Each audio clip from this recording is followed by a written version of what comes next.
Hi, I'm Immy. This is my boyfriend Andy's channel, and today I'm going to do something a little bit different. This is going to be a slightly different style of video where I do a little bit of art and I tell you a story.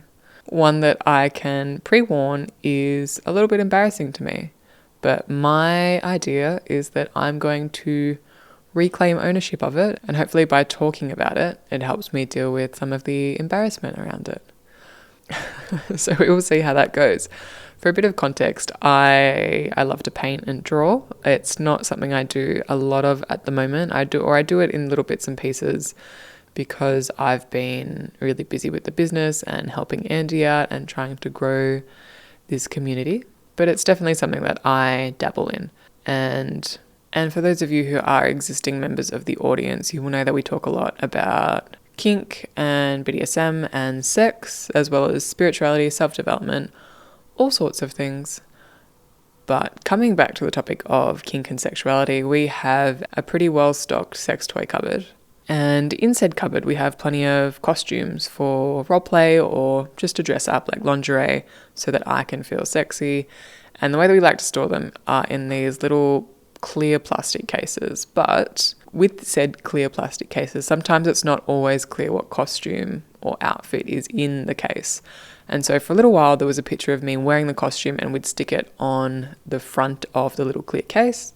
But I didn't love that because sometimes when we would see other girls, we'd flick through the cupboard, and it's probably just my self-consciousness, but I would have preferred that it wasn't a picture of me. So what I decided to do was sketch out little drawings to stick on the front instead. So here's the process of me doing said little artworks while I tell you this story. And honestly, what I'm a little bit more excited for is that this format lends itself towards me being able to be a bit more chill and just talk quietly in the microphone rather than needing to be excited or more visually engaging or energetic. And I can just have a quiet little chat. And I've actually had quite a few people at this point, since I've been doing more content on Andy's channel, say nice things about my voice and that they like it. And it's definitely on the lower side. I remember when I used to hear it played back to me, I used to think it was awful because it was so deep and it sounded kind of masculine. But at this point in time, I've made peace with it, and I kind of like it that it's on the more chill side. I think I've only had one unusual reaction to it where there was a woman in our building and we were waiting for the lift, and I kind of said, "Oh, how are you going?" And she was like, "Oh my," it was like an old lady too, and she had a bit of action. She was like, "Oh my God, your voice is so low." And and she was like, "But you look so feminine." Because I was like, I like to dress up in like little skirts and in cutesy stuff sometimes if the mood strikes me. And she seemed a bit aghast. Aghast? Is that a word? I think so. But I don't think she was necessarily saying it in insult. I think she was just generally a little bit shocked by my voice. But as promised, I will get onto this story. I digress.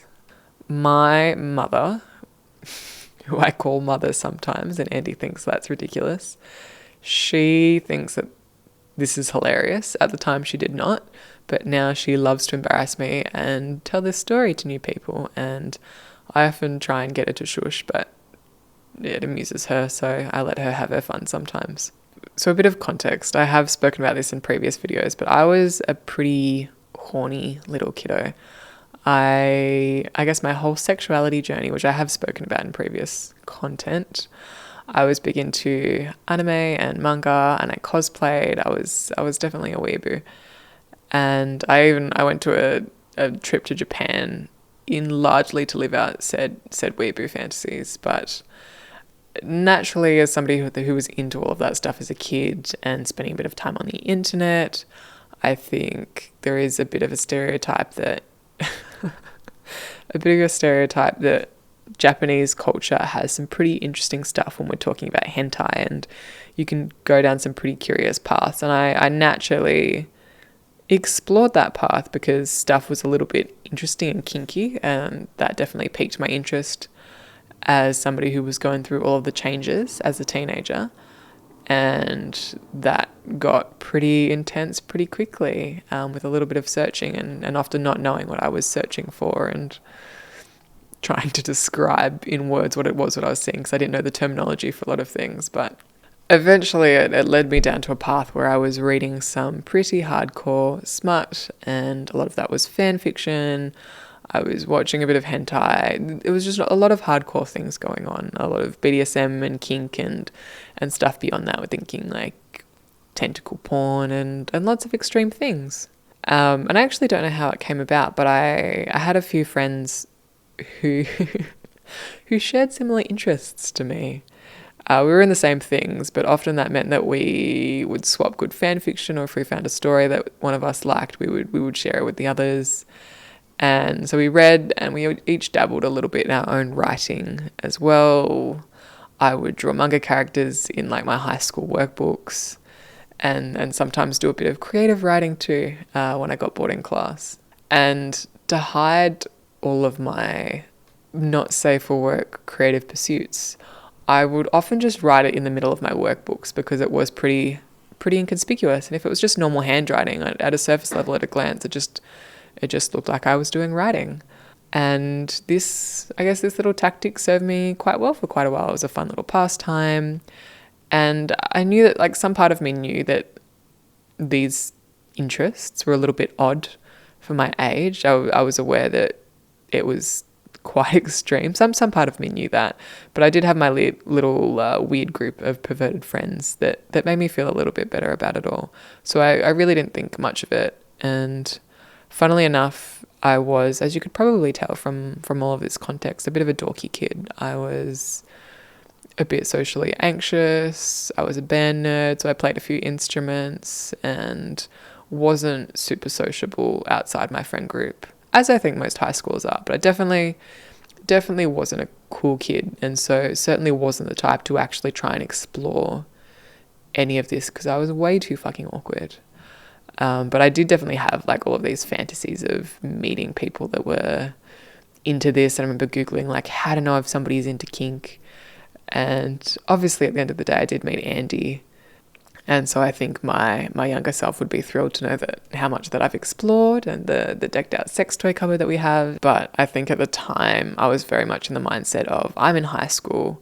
I would love to know who's into this and who shares these kinky fantasies. And I would love to meet similar people so I could play some of this stuff out. But at the same time, I'm not going to have the balls to actually pursue it in fear that the wrong people might find out, which, a bit of a spoiler, kind of happened. But basically what happened is, one week I was away on a school camp. All was well, I'd had fun, nothing to worry about.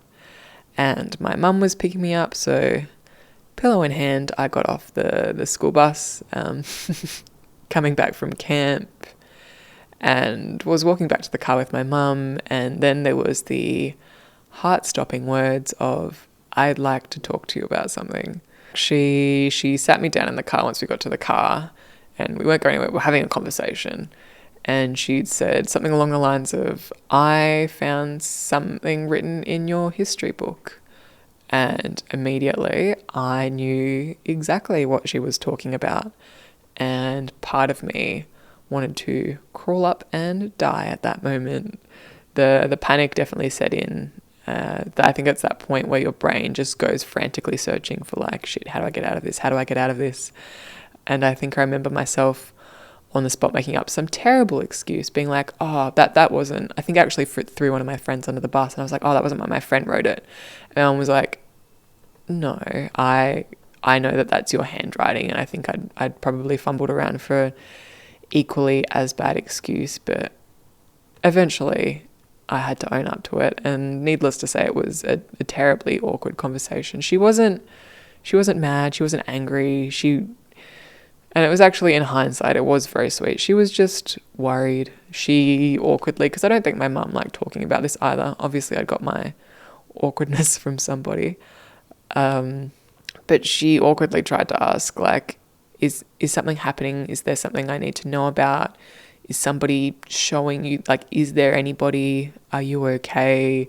I think she basically wanted to know if somebody was grooming me. And the reality was that I had found all of this kinky shit on my lonesome, she was just worried, but I, especially as a teenager, just was so awkward about it. I didn't want to talk about it. I didn't want to address it.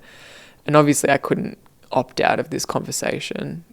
Yeah, she'd found it was like a gay BDSM smut sex scene that I think was pretty intense. And I was just, again, some of my creative writing in my history books, I was like, I'm ready to die in this moment now.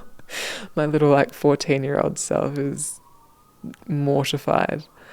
But later down the track, my mum, she had told me that the week that I was away on camp, she'd actually booked an emergency appointment with the psychologist that I was seeing at the time, basically just to make sure that I was okay. And she showed my psych and was like, what is this? Do you think this is okay? Do you think that something is happening? And from what my mum said, my psych was pretty shocked too, I think, because all signs pointed to me being a pretty good kid, like pretty unassuming, studious, quiet, a little bit shy and socially anxious. But she was a good mum, and she was just worried about me. And like prior to her finding this, I used to just be a bit funny. Like I was just being a teenager and I was a bit self-conscious and a bit secretive. And like if I was on my laptop in my room and she came into the room, I would close my laptop. And usually I was just like watching stupid YouTube videos and things like that. And in the past, my mum would just ignore it and chalk it up to be me being a weird, secretive teenager. But after the fact, she often wanted to check what I was doing on my laptop. And I did show her, again, because she wasn't the sort of parent to invade privacy. It was very much, she was just worried about me. And I was definitely a hell of a lot more careful with this stuff going forward. Didn't stop me. I was way too into it to have this mean that I never explored this stuff ever again, but was definitely a lot more careful. And the friend actually who I said I threw under the bus, or tried to throw under the bus, she, funnily enough, had a similar experience with her mother finding some stuff, but I think her parents weren't as chill or understanding about the whole thing. I think they were a bit more angry, so I could have had it a hell of a lot worse. And that is my story. I think in my little peaceful, chill, quiet retelling of it, it's actually not so embarrassing. And ultimately, is there a lesson from the story? I guess that I think it's nice that now I can be so upfront about what I'm into and what I want. And with the women that Andy and I date together, we can just be super upfront and have conversations about sex and kink without any worry about it. And there's no judgment, and it's really peaceful, and I'm super grateful for that. And as always, Andy does offer coaching where I guess there's very much the philosophy of anything that you want, we're on board with that as long as no one's getting hurt. Which feels like a stupid disclaimer to put in sometimes, but if you have elements of your sexuality that you want an open-minded community of people to support you in, if you just want people that are going to get behind you, encourage you, regardless of what that is, the coaching is absolutely recommended for you. Links to all of that will be in the description. And I hope you enjoyed my different style of video, and I hope it was interesting, relaxing. And here, I guess, is my artwork as well that I finished. I know it's not very good. It was just a quick sketch, but it's a nice little illustration to pop on top of the little costume bags. But thank you for watching.